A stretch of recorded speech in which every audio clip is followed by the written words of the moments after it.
రాష్ట్రాల్లో వరి నారుమళ్లు పోసే పనులు ముమ్మరంగా కొనసాగుతున్నాయి. నేరుగా వరి విత్తే విధానాలు చాలా ప్రాంతాల్లో ఆచరణలో ఉన్న చాలా మంది రైతులు నారుమళ్లను పెంచి నాటే పద్ధతిని ఆచరిస్తున్నారు. సాగునీటి లభ్యత తక్కువ ఉన్న రైతులు పొడిదుక్కిలో విత్తనం వెదజల్లుతుండగా, నీటి సౌలభ్యం ఉన్న రైతులు దమ్ము చేసి నారుమళ్లు పోస్తున్నారు. అయితే ఆరోగ్యవంతమైన నారు పెరగాలంటే నారుమడిలో ఎలాంటి యాజమాన్యం పాటించాలో తెలియజేస్తున్నారు ప్రధాన శాస్త్రవేత్త మానుకొండ శ్రీనివాస్.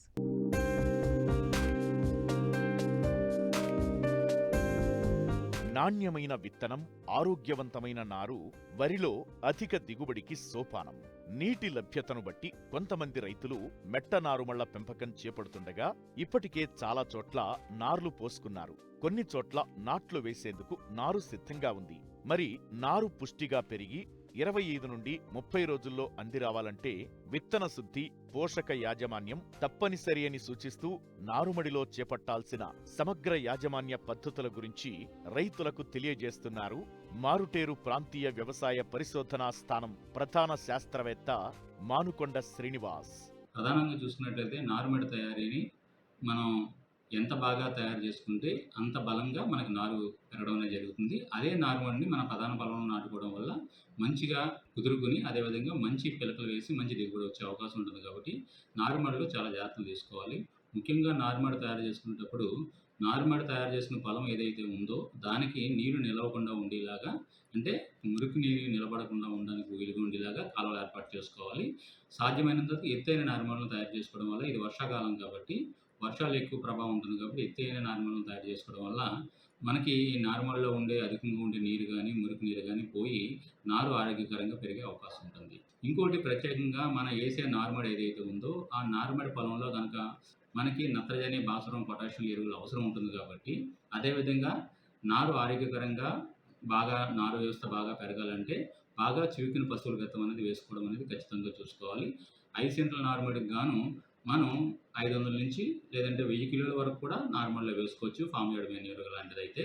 అదేవిధంగా మనకి ఒకవేళ పశువుల గతం వేయలేని పక్షంలో ఉన్నట్లయితే ఖచ్చితంగా నత్రజని, భాస్వరం ఇచ్చే ఎరువులు, అంటే నత్రజని రూపంలో ఇచ్చేది యూరియా కానీ, లేదంటే సింగిల్ సూపర్ ఫాస్ఫేట్ కానీ, లేదంటే మ్యూరేట్ ఆఫ్ పొటాష్ రూపంలో ఉండే పొటాష్ కానీ, ఈ ఎన్పీకేలు అందించే ఎరువులు నార్మల్లో 5 సెంట్ల నార్మల్గా చూసుకున్నట్లయితే మనం సుమారుగా యూరియా అనుకోండి 2.2 కిలోలు యూరియాని వేయవలసి ఉంటుంది. అదేవిధంగా సింగిల్ సూపర్ ఫాస్ఫేట్ అయితే 6.25 అంటే 6.5 కిలోలు వేయవలసి ఉంటుంది. మ్యూరేట్ ఆఫ్ పొటాష్ అయితే 2 కిలోలు వేయవలసి ఉంటుంది. ఈ ఏదైతే single super phosphate, muriate of potash ఉందో దాన్ని పూర్తిగా మనం నార్మల్ తయారు చేసుకునేటప్పుడే వేసుకోవాలి. అదేవిధంగా యూరియాని ఏదైతే 2.5 కిలోలు యూరియా అనుకున్నాం అందులోనే 1.25 కిలోలు యూరియాని మాత్రం నారుమడితో వేసి, నారు వేసిన తర్వాత 10-15 రోజుల తర్వాత ఈ మిగతా యూరియాని వేసుకోవాల్సిన అవసరం ఉంది. దీనివల్ల ఏంటంటే నారుమడికి కావాల్సిన ఆరోగ్యమైన ఎరువులను అందించడం వల్ల పోషణ బలంగా పెరిగి మనకి దృఢమైన నారాన్ని రావడం జరుగుతుంది. ఇంకోటి ప్రధానంగా నారుమడి చేసుకునేటప్పుడు మెట నారుమడి కానీ, లేదంటే తడి నారుమడి అంటాం, పొడి నారుమడి కానీ తడి నారుమడి కానీ చేసుకుంటే దాని ప్రకారం మన ఎరువులను వేసుకోవాల్సిన అవసరం ఉంటుంది. పొడి నారుమడి అనుకోండి, ఎరువులు మోతాదు కొంచెం నత్రజని, ఉదాహరణకి మనం 2.2 కిలోలు చెప్పాం కదా, అది కాస్త ఒక 3 కిలోల వరకు వేసుకోవాల్సిన అవసరం ఉంటుంది పొడి నారుమడిలో అయితే. నారు వేసిన వారం 10 రోజుల తర్వాత వేసుకోవాల్సిన అవసరం ఉంటుంది. అది 2 దఫాలు వేసుకున్నట్లయితే బలంగా ఉంటుంది. అదేవిధంగా ప్రత్యేకించి మనకి కలుపు సమస్య అనేది కూడా నార్మల్ మధ్యలో ఎక్కువ గమనిస్తూ ఉంటాం. అక్కడక్కడ గడ్డి జాతి కానీ, వెడల్పాటి కలుపు మొక్కలు కానీ, తుమ్ము జాతి కానీ కలుపు మొక్కలు మనకి ఎక్కడైనా కనిపించినట్లయితే సాధ్యమైనంత వరకు కూలీలతో తీయించేసుకోవడం వల్ల నారుమడిలో ఏ రకమైన కెమికల్స్ వాడకుండా మనం మంచి ఆరోగ్యమైన నారుమడిని తీసుకోవచ్చు. అట్లా కాకుండా కూలీలతో తీయించడానికి పక్షంలో ఉన్నట్లయితే కలుపు బాగా ఉధృతి ఎక్కువ ఉందన్నప్పుడు ప్రత్యేకించి మనం ఆలోచించవలసింది ఏంటంటే వెడల్పాటి మొక్కలు ఉన్నాయా, లేదంటే తుంగ జాతి, గడ్డి జాతి మొక్కలు ఉన్నాయా అని దాని ప్రకారం మందులు వాడుకోవాల్సిన అవసరం ఉంటుంది. కలుపు పుట్టకుండా ఉండే మందులు ఉన్నాయి. ఉదాహరణకు పెండిమిథాల్ అని ఉంటుంది. అది మార్కెట్లో స్టాంప్ అనే రకరకాల పేర్లు దొరుకుతుంది. అది 5 మిల్లీలీటర్లు 1 లీటర్ నీటికి కలిపి మన నార్మడికి ఎన్ని ట్యాంకులు పడుతుందో అన్ని ట్యాంకులు పట్టుకోవాల్సిన అవసరం ఉంటుంది. అట్లా కాకుండా ప్రిట్లాక్లోర్ అనేది ఉంది. సాధ్యమైనంత వరకు నార్మడిలో పెండిమిథాల్తో సేఫ్ ఉంటుంది. అట్లా కాకుండా 3 నుంచి 5 రోజుల్లో కనుక మనకైనా కలుపు ఎక్కువ అని కనిపించింది అనుకోండి, అటువంటి పక్షంలో మిక్స్డ్ పాపులేషన్ కనుక ఎక్కువ ఉంది అనుకున్నప్పుడు సాధ్యమైనంత వరకు మన సాతి అనేది ఉంటుంది, పైరిడోసల్ఫర్ అనే తైలం దొరుకుతుంది బయట మార్కెట్లో, సాతి అనే పేరుతో.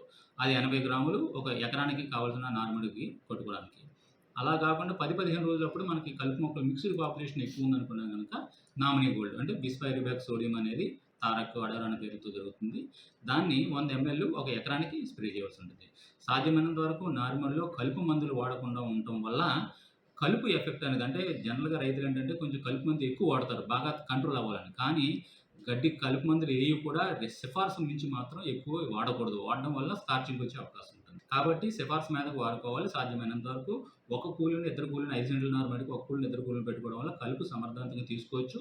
అదేవిధంగా మనకి ఆరోగ్యవంతమైన కలుపు మందు కలుషితం కానీ ఈ నారుమడిని మనం తీసుకునే అవకాశం ఉంది. ఇంకా ప్రత్యేకించి మనకి ఈ ఖరీఫ్ సీజన్ కాబట్టి అక్కడక్కడ ఏదైతే కొంచెం మెట్ట నార్మల్ వేస్తామో, లేదంటే ఎత్తైన నార్మల్లు వేసే ప్రాంతాలు ఉంటాయి, అట్లా జింకు లోపం వచ్చే అవకాశం ఉంటుంది.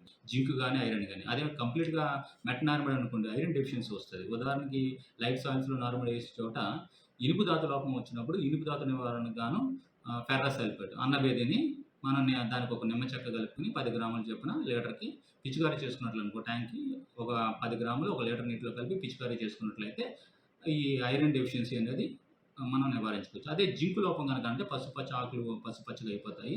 అదే ఐరన్ డెఫిషియన్సీ అంటే తెల్లగా ఉంటాయి, తెల్లబారిపోతాయి. ఇదే జింక్ డెఫిషియన్సీ అయితే ఆకులు పెలుసుబారిపోవడం, చిన్నపాటి ఇటుక తుప్పు రంగు మచ్చలు రావడం, అదేవిధంగా రంగు పచ్చబారిపోవడం, ఈవెన్ యూరియా వేసినప్పటికీ కూడా అది రెస్పాండ్ కాకపోవడం ఉన్నట్టయితే జింక్ ధాతు లోపం కింద దాన్ని గమనించి దాని నివారణగాను 2 గ్రాములు జింక్ సల్ఫేట్‌ను లీటర్ నీటికి కలిపి పిచికారీ చేసుకున్నట్లయితే మనం ఈ జింకు అంటే మైక్రోన్యూట్రియన్ డెఫిషియన్సీ గాని మనం నివారించుకోవచ్చు. అంటే ఎంత ఆరోగ్యమైన నారుమడిని మనం తీసుకుంటే అంత ప్రధాన పొలంలో మంచి మొక్కలు ఎస్టాబ్లిష్ అయ్యి మంచి దిగుబడులు ఇచ్చే అవకాశం ఉంటుంది కాబట్టి నారుమడి విషయంలో శ్రద్ధ వహించాలని రైతులకు మనవి.